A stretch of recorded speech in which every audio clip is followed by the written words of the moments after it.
하나님과 동행하는 자 에녹이란 제목으로 하나님 말씀 증거하도록 하겠습니다.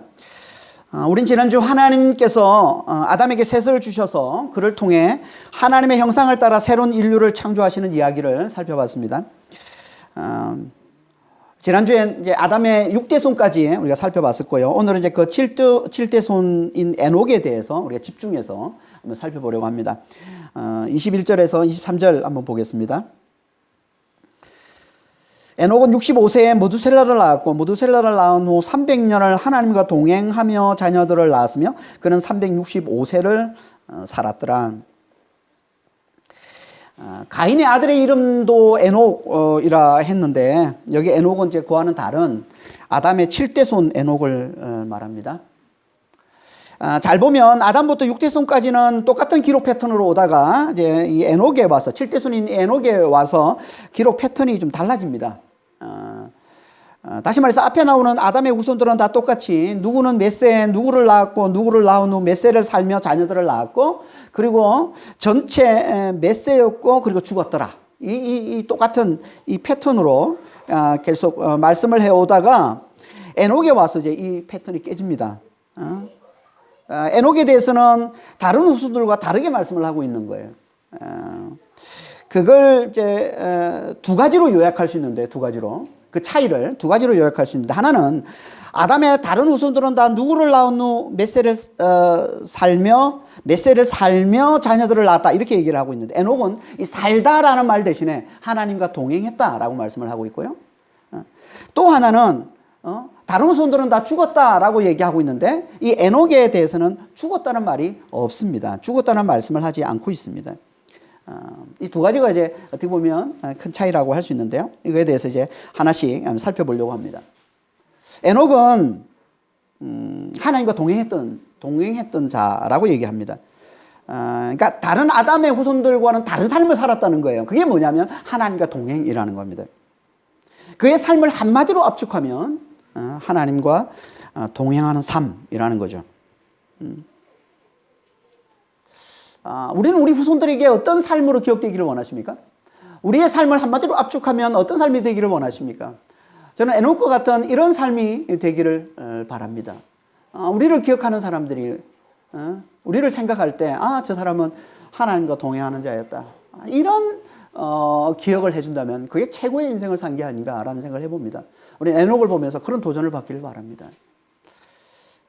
하나님과 동행하다. 하나님과 동행하는 게 뭡니까?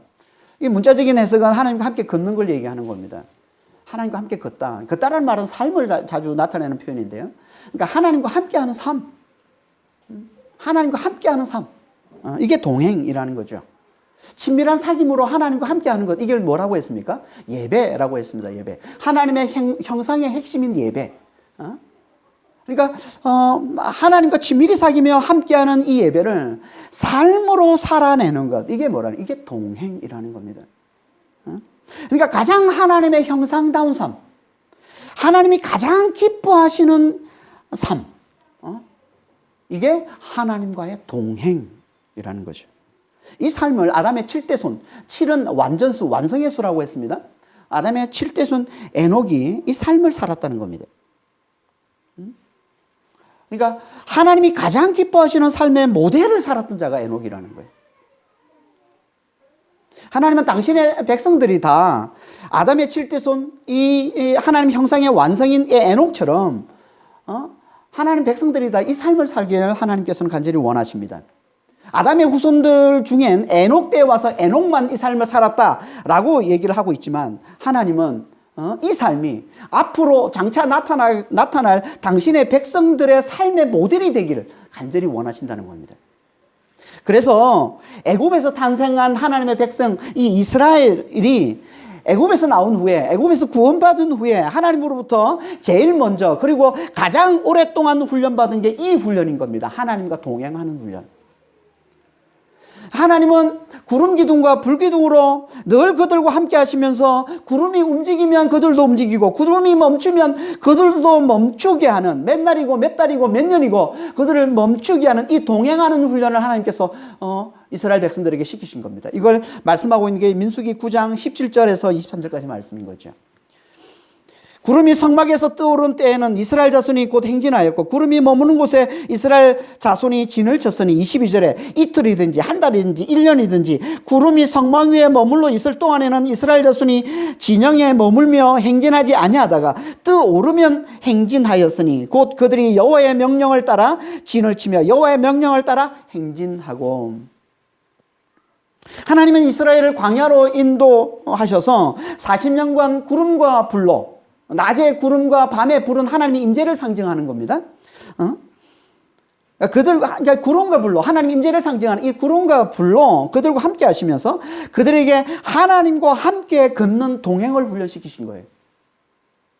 하나님이 움직이면 그들도 움직이고 하나님이 멈추면 그들도 멈추는.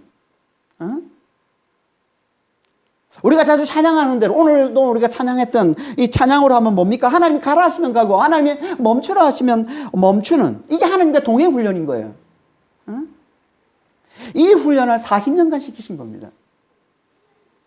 이게 돼야 진정한 하나님 백성이라는 거죠. 그러니까 우리 하나님은요, 당신 백성들이 하나님과 동행하는 자 되기를 간절히 원하신다는 겁니다. 그래서 미가서 6장 8절에 이렇게 말씀하고 있는 겁니다.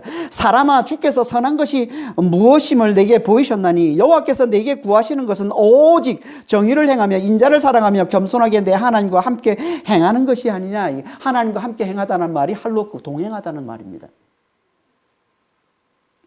하나님께서 우리에게 구하는 건 세 가지라는 거예요. 정의를 행하고 인자를 사랑하고 하나님과 동행하는 것. 여기 정의는 심판이라는 뜻도 됩니다. 미시파트라고 그러는데요. 이거는 심판하다라는 뜻이 또 원래 의미예요. 그러니까 정의는 곧 뭐냐 하면 악을 멸하는 심판을 말하는 겁니다. 하나님의 은혜를 멸시하는, 그래서 자기를 높이고 자기 힘을 과시하기 위해서 약한 자들을 억압하고 착취하는 이 악을 멸하는 것, 이게 정의를 행하는 겁니다. 여기 인자는 인자를 사랑하고, 인자는 헤세드예요. 이거는 우리 앞에서 여러 차례 살펴봤지만 이거는 거저 주시는 한결같은 하나님의 사랑을 얘기하는 겁니다. 은혜를 말하는 거예요. 그러니까 늘 하나님의 은혜를 귀하게 여기고 그 은혜를 의지하고 그래서 그 은혜를 이웃들에게 잘 흘려주는 것, 이게 은혜를 사랑하는 거예요. 이게 인자를 사랑하는 겁니다. 그러면 하나님께서 우리와 함께 하시게 되고 그 하나님을 늘 의지하며 소망 가운데 그분의 말씀을 따라 잘 살아가는 것, 이게 겸손히 하나님과 동행하는 삶인 겁니다. 이 세 가지는 서로 연결되는 거예요. 교만과 착취의 이 악을 멸하는 이 정의를 잘 행해야 하나님의 은혜를 의지하고 그 은혜를 잘 흘려주는 인자를 잘 사랑하는 자가 되는 것이고, 인자를 잘 사랑해야 늘 하나님을 의지하며 하나님의 말씀을 앞세우는, 이걸 코람데오라고 그러죠. 코람데오의 정신으로 살아가는 이 하나님과의 이 동행의 삶을 잘 살아갈 수가 있는 겁니다. 그러니까 정의와 인자와 이 동행은 각각 전체를 대표하는 게 되는 겁니다. 그래서 아모스 선지자는 정의를 강조한 것이고, 호세아 선지자는 이 인자를 강조한 것이고, 이사야 선지자는 이 동행을 강조한 거예요. 그리고 그들과 동시대 선지자인 이 미가 선지자는 이 셋을 합쳐서, 미가서 6장 8절에 이 셋을 합쳐서 기록하고 있는 겁니다. 이 아모스와 호세아와 이사야, 미가는 동시대 선지자입니다. BC 760년에서 740년, 아모스가 제일 선배고, 그 다음에 호세아, 760년 아모스, 750년에 호세아, 그리고 740년에 이사야와 이 미가가 활동했는데, 아모스, 호세아, 이사야가 강조하며 전했던 그 메시지를 합쳐서 말씀을 전하고 있는 게 미가서인 거예요. 그래서 미가서가 이 세 가지를 중요하게 말씀을 하고 있는 겁니다. 그러니까 이 세 가지는요, 선지서의 핵심, 구약 전체의 핵심적인 메시지라는 겁니다. 구약의 핵심적인 메시지가 이 세 가지 메시지라는 겁니다. 그래서 예수님도 미가서의 이 말씀을 그대로 인용해서 이걸 하나님 백성들의 가장 중요한 세 가지로 말씀하고 있어요. 이게 마태복음 23장 23절입니다. 화 있을진저 외식하는 서기관들과 바리새인들이야, 너희가 박하와 회향과 건체의 11조는 들이되 율법에 더 중한 바 정의와 공의와 믿음은 버렸도다. 그러나 이것도 행하고 저것도 버리지 말아야 할지니라. 예수님이 11조를 열심히 잘 드리고 있는 바리새인들을 꾸짖으며 하는 말씀이에요. 왜 그들을 꾸짖습니까? 율법에 더 증오한 바. 여기서 율법은 구약의 하나님 말씀을 얘기하는 거예요. 복음에 반대되는 율법을 얘기하는 게 아니라 하나님 말씀을 얘기하는 겁니다. 그러니까 하나님이 가장 중요하게 말씀하신 세 가지, 정의와 공의와 믿음을 버렸기 때문이라는 거예요. 아무리 11조를 잘 드려도 이 세 가지가 없으면 소용이 없는 거라는 거죠. 이게 있어야 하나님이 기뻐하시는 진짜 11조라고 예수님께서 말씀하고 있는 겁니다. 그 세 가지가 뭐라고요? 정의와 긍휼과 믿음. 개역 한글에서는, 개역 개정에서는 정의와 긍휼과 믿음이라고 번역했지만 이전에 개역 한글에서는 의와 인과 신이라고 번역을 했는데 이게 미가서 6장 8절을 그대로 인용하고 있는 말씀인 거예요. 그러니까 구약에서도 신약에서도 하나님께서 당신 백성들에게 구하는 가장 중요한 게 이거라는 겁니다. 그래서 저도 이 말씀을 가지고 우리 셋째 이름을 그렇게 지은 겁니다. 그러니까 그 이름 안에는 이 세 가지 의미를 다 담고 있는 거예요. 의와 인과 신.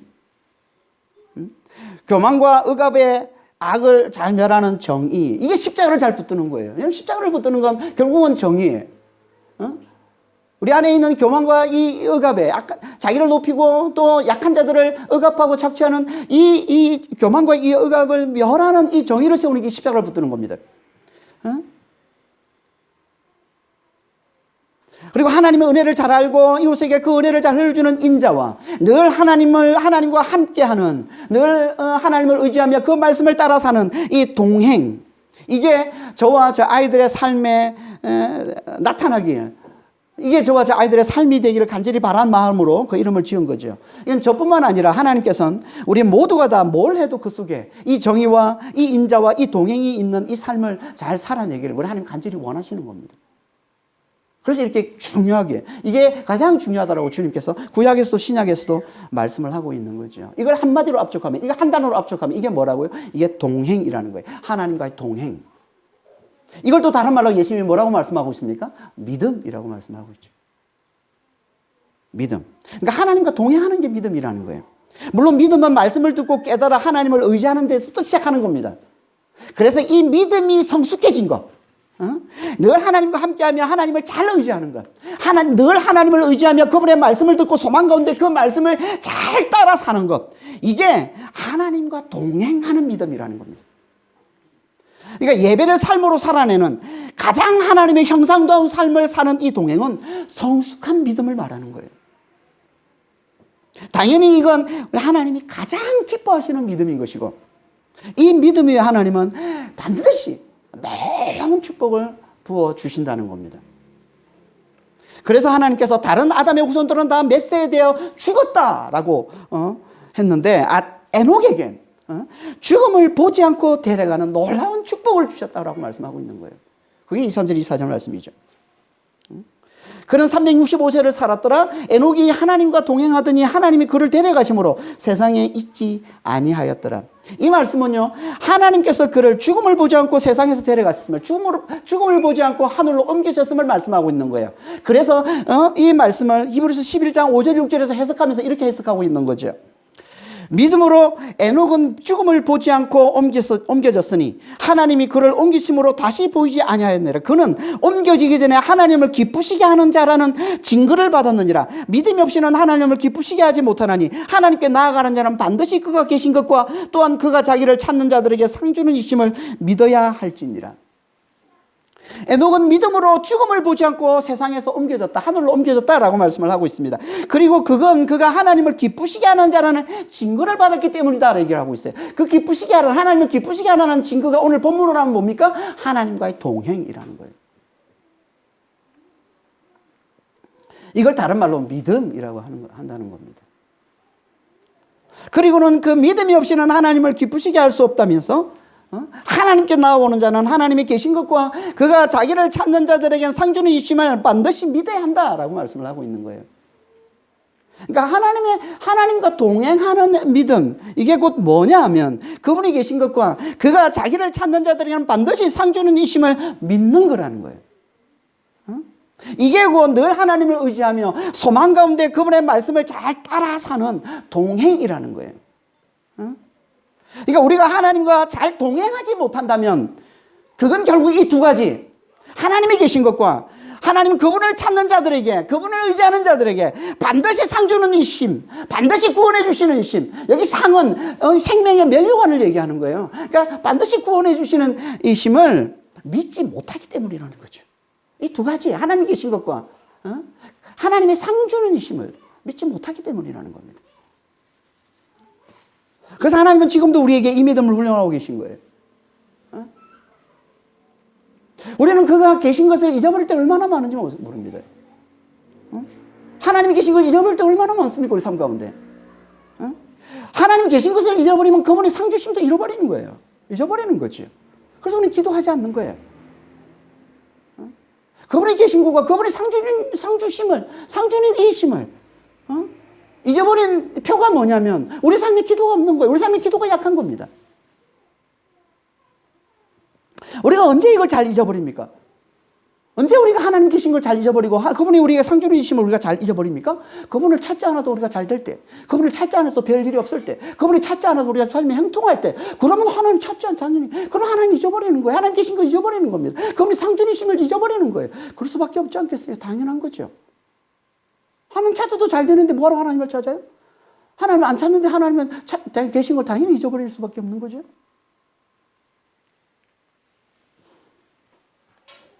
그래서 하나님을 찾지 않는데도 형통한 건 축복이 아니라 저주라고 그러는 거예요. 이게 누구의 삶입니까? 이게 하나님을 찾지 않는 자의 대표 라멕의 삶이 아니었어요. 우리가 지난주 살펴봤던 가인의 후손 라멕. 가인의 후손 라멕. 그는 하나님을 찾지 않는데도 하나님 믿지 않는데도 그의 삶이 얼마나 형통했습니까? 그는 부의 조상이 되고 그는 예술의 조상이 되고 그는 기술자의 조상이 되고 세상에서 가장 엄청난 성공을 거둔 사람 아닙니까? 라멕과 그의 후손이. 하지만 그 결과는 뭐예요? 그 결국은 뭡니까? 영원한 멸망이라는 거죠. 하지만 그런데도 이걸 부러워하고 이것 때문에 낙심하는 사람들이 참 많습니다. 믿는다고 하면서 믿는 자들 중에서 안 믿는 자들이 형통한 걸 보고 안 믿는 자들이 잘 되는 걸 보고서 참으로 부러워하거나 또는 참으로 낙심할 때가 얼마나 많은지 몰라요. 왜 우리가 낙심합니까? 왜 안 믿는 자들의 형통을 보면서 낙심합니까? 그건 그만큼 우리의 마음이 세상에 많이 가 있음을 보여주고 있는 거지. 우리의 마음이 하나님께 많이 가 있지 않음을, 하나님의 약속에 많이 가 있지 않음을 보여주고 있는 거지. 그러니까 하나님은요, 이걸 통해서, 이 악인의 형통함을 통해서 우리의 믿음을 연단하고 계시는 거예요. 하나님은 우리의 믿음을 연단하기 위해 그들에게 잠시 형통함을 가져다 주신 겁니다. 잠시 형통함을 맛보게 해 주시는 거예요. 하지만 그 결국은, 그 종말은 뭐예요? 영원한 멸망입니다. 그래서 시편 73편에 이렇게 말씀하고 있는 거죠. 이 시편 13편 2절, 3절, 17절, 19절입니다.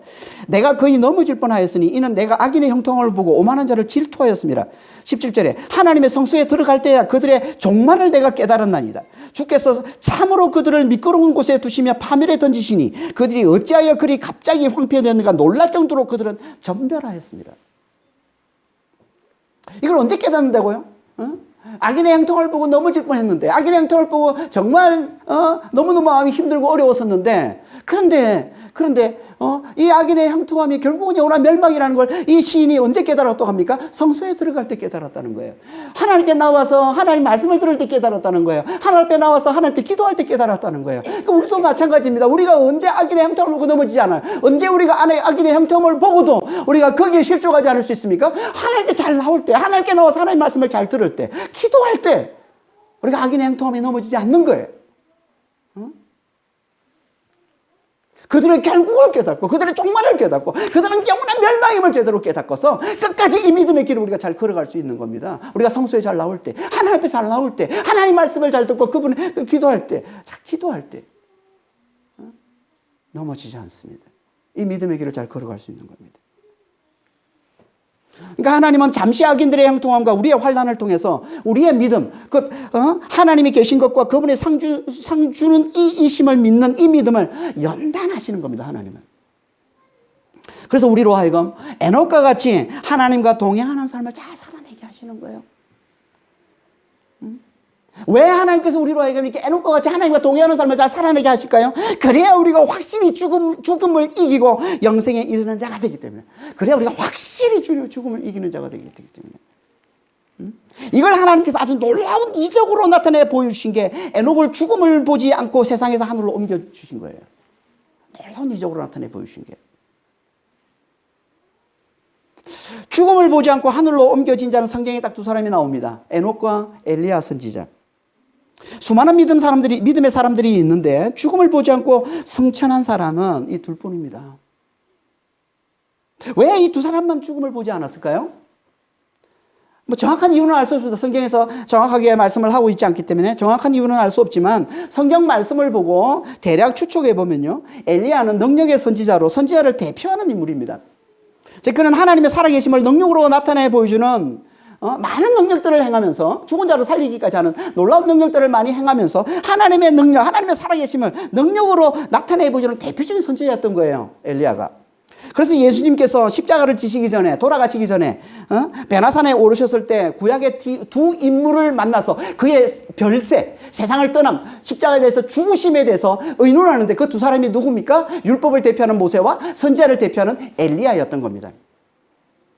예수님께서 죽으시기 전에, 십자가에 달려 죽으시기 전에 이 베나산에서 이 두 사람을 만나서 율법을 대표하는 모세와 선지자를 대표하는 엘리야를 만나서 별세에 대해서 의논했다는 이 말은요, 모세와 선지자는 구약을 말씀하는 거예요. 성경, 하나님 말씀을 그때는 신약이 없었으니까 그게 하나님 말씀인 거예요. 그러니까 하나님 말씀, 구약이 하나님 말씀의 성취가 곧 뭐냐면 예수님의 십자가 죽음이라는 거예요. 그게 변화산에서 예수님께서 율법을 대표하는 모세와 이 선지자를 대표하는 이 엘리야를 만나서 의논한 거예요. 그러니까 이 구약의 말씀이 다 뭐냐면 십자가에서 예수님께서 오셔서 십자가에서 죽으시고 부활하신 말씀을 하고 있는 게 구약의 말씀이라는 거예요. 이게 핵심이라는 거예요. 그래서 우리가 계속 이 창세기부터 십자가의 말씀을 하는 거예요. 부활의 말씀을 하는 거예요. 이걸 성취하신 말씀이 예수님의 십자가라니까요. 이렇게 구약의 선지자를 대표하는 인물이 엘리야였던 겁니다. 하나님의 살아계심을 능력으로 나타내 보여주는 선지자의 대표. 그래서 하나님께서 그를 통해 죽음을 다스리는 하나님의 능력을 확실히 나타내 보여주기 위해 그를 죽음을 보지 않고 하늘로 데려가신 거예요. 죽음을 보지 않고 하늘로 데려가시는 놀라운 이적을 나타내 보여주신 겁니다, 엘리야에게. 에녹은 그와는 다른 이유로 죽음을 보지 않고 하늘로 데려가십니다. 그게 뭡니까? 하나님은 하나님을 기쁘시게 하는 자는 하나님께서 반드시 놀랍게 축복해 주심을 확실히 나타내 보여주기 위해. 에녹은 그래서 하나님께서 죽음을 보지 않고 하늘로 데려가신 겁니다. 그러니까 이는 그만큼 하나님께서는 하나님을 기쁘시게 하는 자를 놀랍게 축복해 주심을 보여주고 있는 거예요. 하나님을 기쁘시게 하는, 하나님은 놀랍게 축복해 주심을 에녹을 통해서, 에녹을 모델로 삼아서 하나님께서 우리에게 보여주고 있는 거예요. 교회에 보여주고 있는 거예요. 하나님을 기쁘시게 하는, 하나님은 놀랍게 축복해 주심을. 그 하나님을 기쁘시게 하는 게 뭐라고요? 그게 하나님과 동행이라는 겁니다. 그러니까 우리도 에녹처럼 하나님과 동행하는 삶을 잘 사시길 바랍니다. 하나님과 동행하는 삶. 늘 하나님을 의지하면서 하나님 말씀을 잘 듣고 소망 가운데 그분의 말씀을 따라 사는 이 동행의 삶, 이 삶을 살 때 이걸 하나님이 가장 기뻐하시고 반드시 하나님께서 놀랍게 축복해 주심을 에녹을 통해서 하나님께서 우리에게 확실히 나타내 보여주고 계신 겁니다. 에녹은 어떻게 이렇게 하나님과 동행하는 삶을 잘 살았을까요? 어떻게 이렇게 하나님과 동행하는 삶을 잘 살았을까요? 그건 그가 하나님의 심판을 잘 알았기 때문입니다. 그걸 잘 보여주는 게 그가 낳은 아들 무드셀라입니다. 무드셀라. 22절 다시 한번 보겠습니다. 무드셀라를 낳은 후 300년을 하나님과 동행하며 자녀들을 낳았으며, 에녹은 65세까지는 하나님과 동행했다는 말씀이 없습니다. 에녹을 낳은 후에 300년 동안 동행을 했고, 그리고 365세에 하나님께서 그를 죽음을 보지 않고 하늘로 데려가신 겁니다.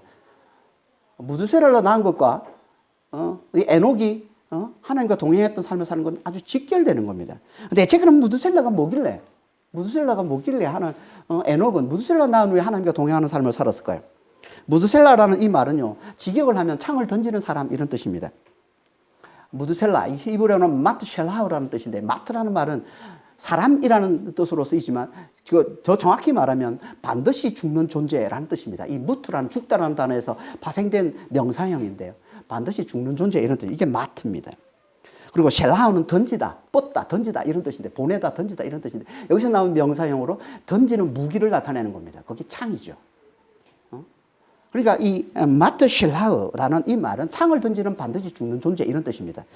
이 말은 다시 해석하면 무슨 뜻입니까? 이 사람이 죽으면 반드시 심판이 있다 이런 말이에요.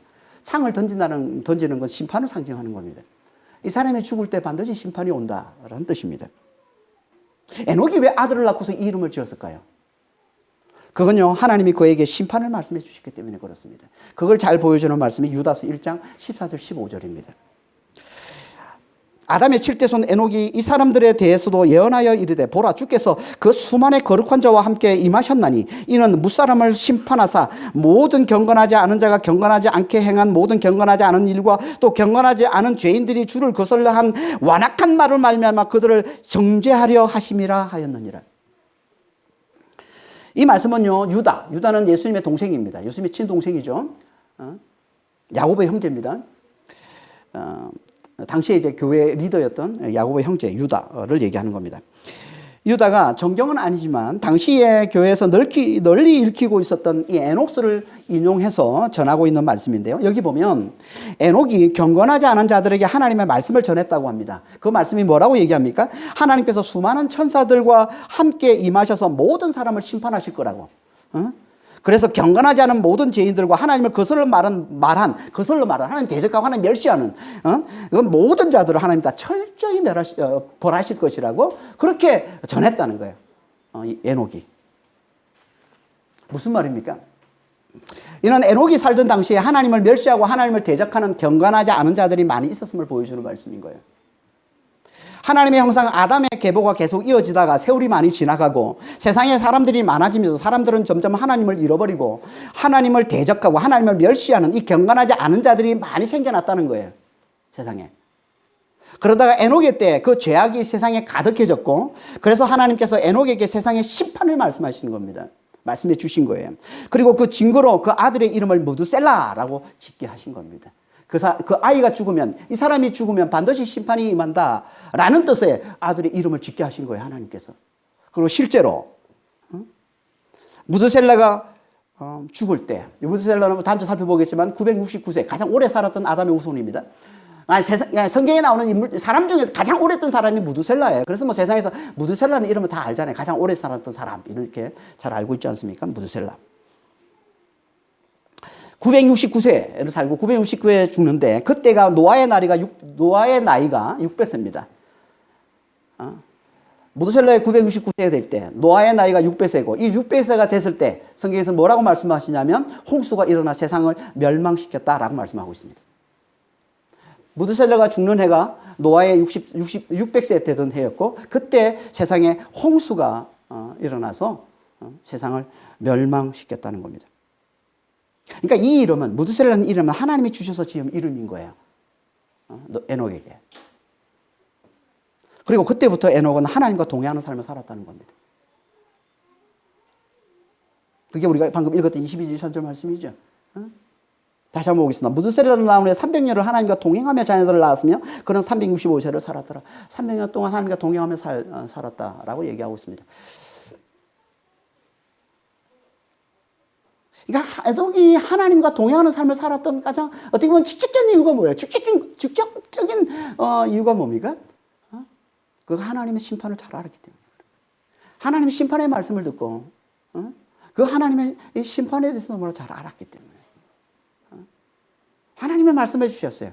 아들을 낳는데 그 아들의 이름이 이 아이가 죽으면 심판이다. 세상의 심판이다. 라고 말씀을 해 주신 거예요. 여러분 생각해 보세요. 그러면 하나님과 동행하지 않겠습니까, 여러분? 하나님 말씀해 주셨어요. 하나님이 계시해 주셨어요. 아이가 낳는데 이 아이가 죽을 때 내가 세상을 심판하겠다라고 말씀하시면 우리라도 하나님과 동행하지 않겠습니까? 세상은 심판인데 아이가 죽을 때. 아이가 언제 죽을까? 항상 아이가 좀 사고만 생겨도 하나님께 매달리겠죠. 아이가 조금만 아파도 하나님께 매달릴 거예요. 아이가 조금만 뭐가 병이 생긴다 그러면 하나님께 매달리겠지. 하나님과 동행할 수밖에 없어요. 누가 하나님과 잘 동행한다는 거예요? 어떤 사람이 하나님과 동행하는 삶을 잘 산다는 거예요? 세상의 심판을 잘 아는 자라는 겁니다. 세상의 심판을 잘 아는 자라는 거예요. 하나님이 말씀하신 세상에 대한 이 심판을 잘 믿는 자라는 겁니다. 우리는 어떻습니까? 하나님이 세상의 심판에 대해서 말씀하신 이 말씀을 우리는 잘 믿고 있습니까? 성경에는요, 창세기부터 요한계시록까지 세상의 심판에 대한 말씀이 상당히 많이 나옵니다. 상당히 많이 나옵니다. 그리고 실제로 그 심판을 또 확실히 나타내 보여주기까지 하셨죠. 그게 뭐예요? 그게 노아의 홍수 심판 아닙니까? 그렇게 심판하신 것처럼, 그때 노아의 때 홍수로 세상을 심판하신 것처럼 하나님께서는 반드시 다시 이 세상을 심판하실 거라고 거듭거듭 강조해서 하나님 말씀을 해주고 있습니다. 그런 말씀을 우리는 어떻게 받아들이고 있습니까? 정말 세상을 하나님께서 심판하실 거라고 믿고 있습니까? 아니면 그건 말도 안 되는 소리라고 조롱하십니까? 세상에는 이렇게 조롱하는 자들이 많을 거라고 말씀을 하고 있습니다. 그게 베드로 후서 3장 3절에서 7절까지 말씀이죠. 먼저 이것을 알지니 말세에 조롱하는 자들이 와서 자기의 정욕을 따라 행하며 조롱하며 이르되 주께서 강림하신다는 약속이 어디 있느냐? 조상들이 잔후로부터 만물이 처음 창조될 때와 같이 그냥 있다 하니 이는 하늘이 예적부터 있는 것과 땅이 물에서 나와서 물로 성립된 것도 하나님 말씀으로 된 것을 그들이 일부러 잊으려 함이로다. 이로 말미암아 그때 세상은 물이 넘침으로 멸망하였으되 이제 하늘과 땅은 그 동일한 말씀으로 불사르기 위하여 보호하신 바 되어 경건하지 아니한 사람들의 침판과 멸망의 날까지 보존하여 두신 것이니라. 하나님 분명히 세상의 심판에 대해서 말씀을 하고 있습니다. 우리는 세상에 홍수가 일어나고 세상에 지진이 일어나고 쓰나미가 일어나고 동일본 대지진 같은 이런 끔찍한 어떤 재앙이 들이닥칠 때 그때는 세상의 심판에 대해서 정말 그런가라고 생각하면서 교회로 달려갑니다. 하지만 잠깐이죠. 시간만 조금만 지나면 다 잊어버리고 다시 우리는 세상의 심판은 없다고 생각하고 조롱하면서, 그걸 전하는 사람들은 조롱하면서 살아가고 있습니다. 이게 우리의 모습 아닙니까?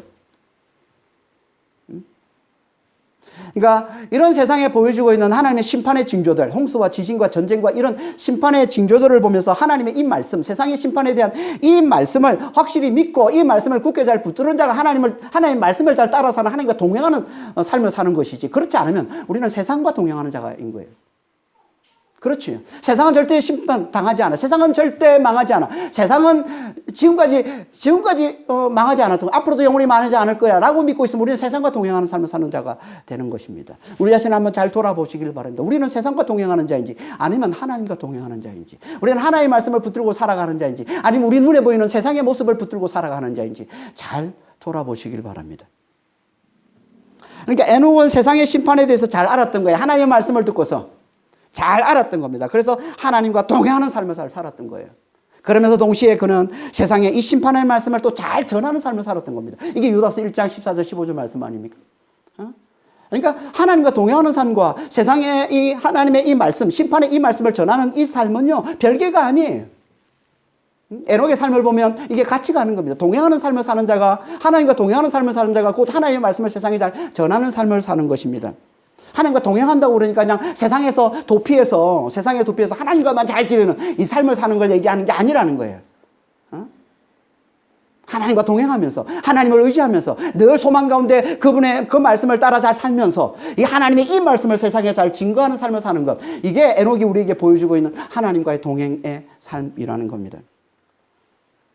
하나님, 우리도 그렇게 에녹처럼 하나님과 동행을 하면서, 하나님과 잘 동행하면서 이 하나님의 말씀을 세상에 잘 증거하는, 세상의 심판과 십자가와 부활의 이 복음을 세상에 잘 증거하는 이 삶을 잘 살아내기를 하나님이 원하시는 겁니다. 물론 이 삶은 결코 만만한 삶이 아닙니다.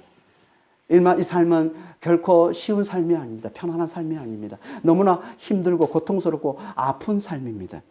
견디기 힘든 삶입니다. 왜냐하면 세상에서 멸시와 조롱을 받으며 살아야 될 삶이기 때문에 그렇습니다. 멀쩡한 세상에 심판이 있다고 하면, 멀쩡한 세상에 반드시 하나님, 이 세상에 심판 당할 거라고 하면 세상 사람들이 우리를 어떻게 여기겠습니까? 멸시하고 조롱할 수밖에 없는 거지요. 에녹의 삶이 그랬던 겁니다. 에녹의 삶의 얘기는 잘 나오지 않지만 에녹과 똑같이 살았던 노아의 삶을 보면 그렇습니다. 노아가 그랬지 않습니까? 노아도 똑같이 에녹의 사명을 받았어요. 그래서 세상의 심판을 세상에 전했던 삶을 살았던 겁니다. 노아의 삶을 우리가 다음 주부터 이제 노아의 삶을 자세히 살펴보게 될 텐데, 노아가 어떻게 살았습니까? 하나님께서 그에게 나타나셔서 세상을 심판하실 거라고 하시면서 방주를 지라고 하십니다. 근데 어디다 방주를 짓습니까? 산에다 방주를 짓습니다. 세상에 말도 안 되는, 바다도 아니고 강도 아니고 산에다가 세상에 엄청난 배를 짓게 만드신 거예요. 사람들이 그걸 보면서 뭐라고 생각했겠어요? 미쳤다고 생각했겠죠. 또라이라고 생각했겠죠.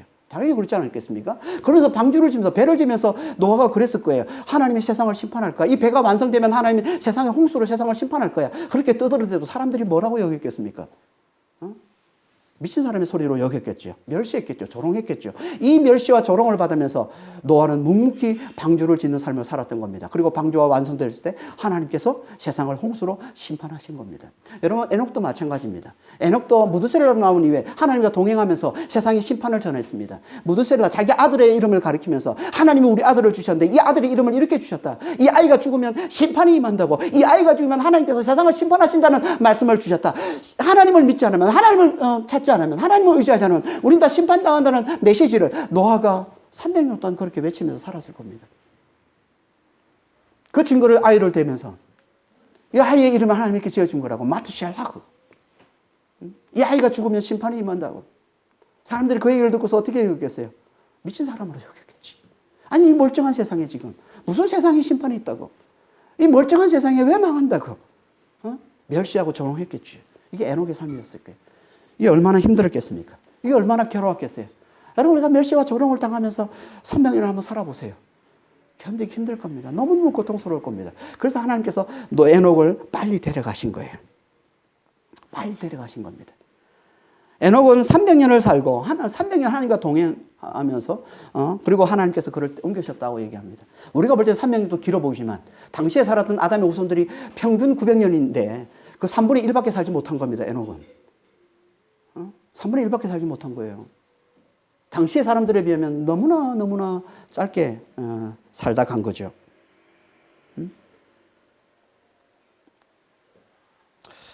이게 우리가 볼 때는 불행해 보여도 짧은 생애를 사는 사람들 우리는 불쌍히 여기잖아요. 세상에 좀 더 오래 살는데 장수하는 걸 우리가 사람들이 마치 대단한 복을 받은 거라고 여기고 짧게 살다 가면 우리는 다 불쌍히 여기잖아요. 그렇죠? 이거 우리의 시각이에요. 우리의 관점인 거예요. 하나님의 관점은 아닙니다. 하나님의 관점은 아닙니다. 하나님께 그건 당신이 기뻐하시는 당신의 자녀가 이 죄악의 땅에서 고통 가운데 고통을 받으면서 살아가는 이 죄악의 땅에서 그 고통에서 하나님이 일찍 건져내 주신 겁니다. 구원해 주신 겁니다. 이게 하나님께서 300년을 살고 에녹을 하늘로 옮기신 이유인 겁니다. 이는 그만큼 그가 이 세상에서 멸시와 조롱의 이 고통을 상당히 많이 받았음을 보여주고 있는 겁니다. 300년을 살면서 그 멸시와 조롱을 에녹은 어떻게 견뎠을까요? 300년을 살면서 이 멸시와 조롱을 에녹은 어떻게 이겨냈을까요? 300년 동안 계속. 긴 세월이잖아요. 우리가 지금 아무리 오래 살아도 100살인데 우리가 오래 산 그 100살의 3배를 300년을 사는 겁니다. 300년은 그 3배입니다. 그 오랜 세월을 살면서 어떻게 이 멸시와 이 조롱을 끝까지 잘 견뎌내고 하나님께서 놀라운 복을 받은 자가 됐을까요? 그건 하나님과 잘 동행했기 때문에 그런 겁니다. 하나님을 잘 의지했기 때문에 그런 겁니다. 하나님을 의지할 때 하나님께서 그게 힘을 주시고 위로를 주셨기 때문에 그런 겁니다. 우리도 마찬가지입니다. 우리도 지금 세상에서 세상의 심판을 전하고 십자가와 부활의 이 복음을 전하면 세상에서 미친 사람 취급받습니다. 그래서 이 메시지가, 이 부활의 메시지가 별로 없는 거예요. 죽음과 부활의 메시지가 별로 없습니다. 세상의 심판에 대한 메시지가 별로 없습니다. 메시지가. 왜? 사람들이 멸시하고 사람들이 조롱할 것이기 때문에, 미친 사람처럼 취급할 것이기 때문에. 아니, 멀쩡한 세상에 왜 심판을 당해?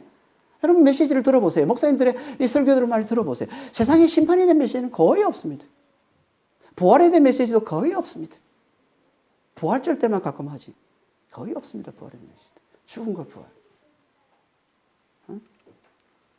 사람들이 듣기에는 말도 안 되는 소리거든요. 사람들이 보기에는 이거는 미친 사람의 소리처럼 들리는 거거든요.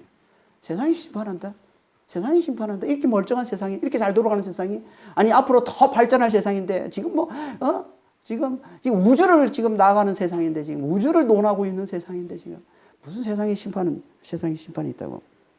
멸시와 조롱을 받는 시대에 우리가 살고 있습니다. 어떻게 우리가 이 멸시와 이 조롱을 견디고 이걸 이겨내고 이걸 뚫고서 어떻게 우리가 굳게 이 믿음을, 에녹과 같은 이 믿음을 끝까지 우리가 잘 지켜나갈 수 있겠습니까? 하나님과 동행하는 삶밖에 없습니다. 하나님과 잘 동행함으로, 하나님을 잘 의지함으로, 그때 하나님이 우리에게 주시는 그 힘과 위로를 우리가 잘 받아 누림으로, 우리가 하나님을 의지할 때, 하나님을 가까이 할 때 늘 하나님을 의지하며 우리가 소망 가운데 그분의 말씀을 우리가 잘 붙들고 그분의 말씀을 잘 듣고 그분의 말씀을 잘 따라갈 때 성령께서 우리와 함께 하셔서 우리의 힘을 주시고 우리에게 위로를 주시고 우리에게 구원의 확신을 주셔서 우리가 당하는, 세상에 당하는 이 복음을 전하며 이 말씀을 전하며 당하는 그 멸시의 그 조롱을 견디고 이겨내게 해주시는 겁니다. 이게 성령께서 하시는 일이라는 거예요. 우리를 보혜사 성령께서 우리를 도우셔서 하시는 일이 이 일이라는 거예요. 우리가 하나님을 의지할 때 성령께서 힘을 주시고 위로를 주시고 구원의 확신을 주셔서 멸시와 조롱을 견디고 이겨내게 해주신다는 겁니다. 그러니까 우리도 에녹처럼 하나님과 동행하는 삶을 잘 사는 자가 돼요. 그래야 이 세상의 심판과 이 십자가의 이 부활의 복음을 잘 전할 수 있는 것이고, 그러다 세상으로도 욕을 먹고 세상에서 미친 소리, 세상에서 멸시당하고 조롱받는다고 할지라도 우리가 하나님과 동행할 때 성령께서 우리에게 주시는 그 힘과 위로로, 그 구원의 확신으로 그 멸시와 조롱을 이겨내고 끝까지 이 믿음의 길을, 에녹이 걸어갔던 하나님과 동행하는 이 길을 우리가 끝까지 잘 걸어갈 수 있는 겁니다. 그럼 반드시 하나님께서 마침내 에녹에게 주셨던 놀라운 축복을 우리 삶 가운데 부어주실 겁니다. 에녹처럼 그렇게 죽음을 보지 않고 데려가시는 이 놀라운 이정은 아닐지라도, 이 놀라운, 그만큼 놀라운 축복은 아닐지라도 반드시 우리에게도 하나님께서 놀라운 구원을, 부활과 영생을 누리는 이 놀라운 구원을 반드시 하나님께서 우리에게 주실 겁니다. 그걸 바라보면서 주님과 동행하는, 에녹과 같이 주님과 동행하는 이 삶을 잘 살아내시는 그런 믿음의 성도들이 다 되시기를 예수님으로 축원합니다. 기도하겠습니다. 하나님 아버지, 에녹처럼 주님, 저희도 정말 하나님과 동행하는 삶을 잘 살기를 원합니다. 세상의 심판을 잘 알고, 하나님께서 누누이 말씀하신 것처럼 반드시 하나님 세상을 심판하신다고 말씀하셨는데, 주님이 세상의 심판을 잘 알고 정말 하나님을 굳게 붙들고 하나님을 굳게 의지하며 아버지 소망 가운데 그 말씀을 잘 따라 사는, 하나님과 동행하는 이 삶을 저희들이 잘 살아내기를 원합니다. 그러면서 동시에 주님, 정말 이 세상의 이 심판의 말씀, 아버지 하나님 십자가와 이 부활의 이 복음을 세상에 잘 전하는 자가 될 수 있도록, 그러다가 아버지 하나님 세상에 아버지 미친 사람이라는 소리를 듣고 욕을 당하고 아버지 멸시당하고 조롱을 받는다 할지라도 주님, 정말 끝까지 이 믿음의 길을 잘 걸어갈 수 있도록 주님 저를 축복하여 주시옵소서. 그러려면 주님 정말 에녹처럼 하나님과 잘 동행하는 자가 되어야 됩니다. 아버지요, 하나님과 친밀히 사귀는 이 예배를 삶으로 살아내는 아버지 하나님, 매일 하나님을 의지하며 하나님을 가까이 하며 하나님 말씀을 듣고 소망 가운데 그 말씀을 따라 사는 아버지요, 이 하나님과 동행하는 이 삶을 우리가 잘 살아내요. 주님, 끝까지 이 믿음의 길을 잘 걷고 마침내 하나님께서 에녹에게 부어주신 놀라운 축복이 아버지 우리 삶 가운데도 아버지 나타날 줄 믿습니다. 이런 믿음의 삶, 믿음의 길, 에녹이 걸어갔던 이 믿음의 길을 잘 걸어가는 그런 믿음의 성도들이 다 될 수 있도록 저희를 축복해 주시고 주님 인도하여 주시옵소서. 감사하며 우리 주 예수 그리스도로 기도합니다. 아멘.